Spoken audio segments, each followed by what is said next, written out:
Hello दोस्तों, स्वागत है आपका अपने चैनल 5 मिनट्स लाइफ लेसन में, जिसमें हम ट्राई करते हैं 5 मिनट्स में आपको दुनिया की अच्छी खासी नॉलेज प्रोवाइड करें। वीकली हॉट टॉपिक को लेके हम लोग आए हैं। इलॉन मस्क अब दुनिया के सबसे अमीर इंसान नहीं रहे, बल्कि वो सेकंड रैंक पे भी नहीं रहे। सेकंड रैंक पे अब है बर्नार्ड अर्नोल्ड। अगर आपने सुना ही होगा, इस वीक में क्रिप्टो करेंसी की वैल्यू लगभग 8% से कम हुई। तो ऐसा क्यों हुआ है?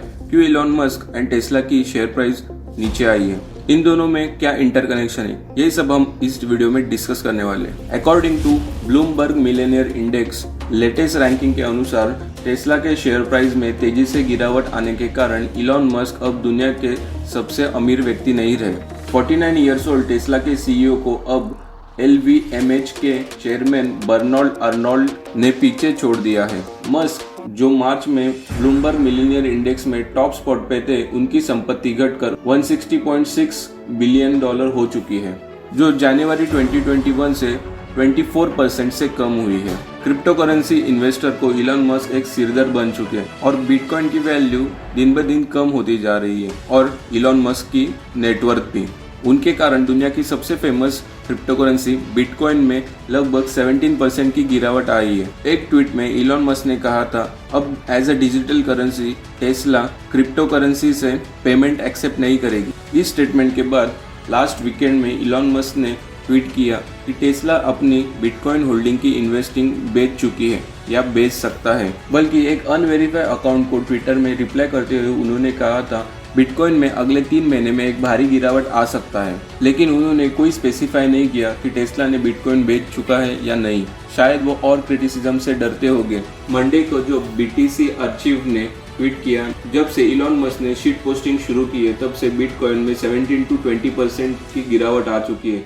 क्या आपको आश्चर्य है क्यों इसे पागल कहते हैं? उस ट्वीट का रिप्लाई देते हुए इलॉन ने कहा, स्पेकुलेशन को स्पष्ट करने के लिए टेस्ला ने कोई भी बिटकॉइन होल्डिंग नहीं बेची है। मंडे को बिटकॉइन की वैल्यू लगभग 8% से गिर गई और वो $44,000 पर कॉइन पे आ चुकी है, मतलब लगभग 3.2 लाख पर कॉइन, और जिसकी पहले वैल्यू अबव 4 लाख थी। मस्क ने कहा, मैं एनवायरमेंटल रीजन की वजह से पेमेंट एक्सेप्ट नहीं कर रहा हूँ, क्योंकि उन्हें पता है क्रिप्टो करेंसी कोल इंडस्ट्री से ऑपरेट करते हैं और कोल इंडस्ट्री से निकली हुई एनर्जी सबसे खराब एनर्जी मानी जाती है, क्योंकि उसमें ज्यादा कार्बन इमिशन होता है। एक ट्वीट में उन्होंने कहा था, क्रिप्टो करेंसी एक अच्छा कॉन्सेप्ट है और क्रिप्टो करेंसी को जरूर एक प्रॉमिसिंग फ्यूचर है, लेकिन इसकी एनवायरमेंटल कॉस्ट ज्यादा है। उसके कुछ घंटों बाद ही टेस्ला की शेयर प्राइस 1.25% से गिर गई।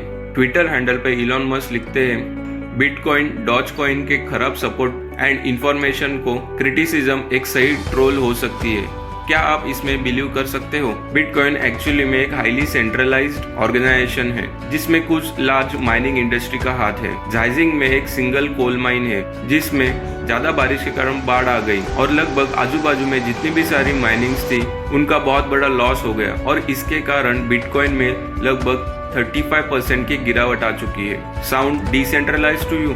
मस्क ने जवाब दिया और उसी को टैग करते हुए उन्होंने आगे कहा, हे क्रिप्टो करेंसी एक्सपर्ट, आपने पेपाल के बारे में सुना है? इट इज पॉसिबल मैं पैसे के बारे में आपसे ज्यादा जानता हूँ और मुझे फाइनेंशियल नॉलेज आपसे ज्यादा है। टेस्ला ने फरवरी में कहा था कि वो एज अ पेमेंट बिटकॉइन को स्वीकार करेंगे और इसी के कारण क्रिप्टो करेंसी में 20% की ग्रोथ हुई थी।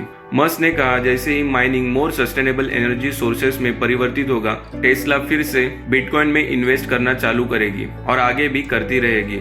बिटकॉइन तब बनाया जाता है जब high powered computers complex mathematical puzzle को हल कर देता है और वो पजल्स हल करने के लिए अदर्स मशीन के खिलाफ कम्पीट करता है।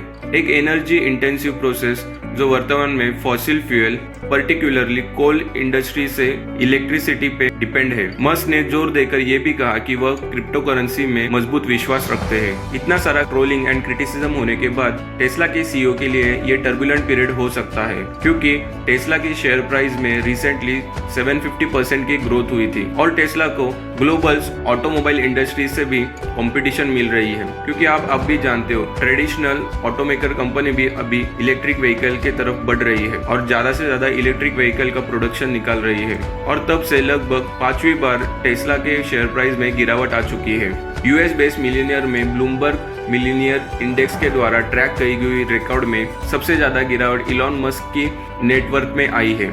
इस बीच में टेस्ला के सीईओ से आगे निकल चुके बर्नार्ड अर्नोल्ड ने अपनी नेटवर्थ बढ़ा दी है और वो दुनिया के सबसे अमीर आदमी की लिस्ट में सेकंड रैंक पे जा चुके हैं, जो कि चाइना और एशिया में लग्जरियस चीजों की सेल्स करते हैं। तो 72 इयर्स ओल्ड ये आदमी $47 बिलियन का नेटवर्थ रखता है और सेकंड रैंक के आने के कारण उसकी नेटवर्थ $161.2 बिलियन हो चुकी है। सो अगर आप इस आदमी के ऊपर एक केस स्टडी चाहते हो तो कमेंट बॉक्स में बी टाइप कीजिए।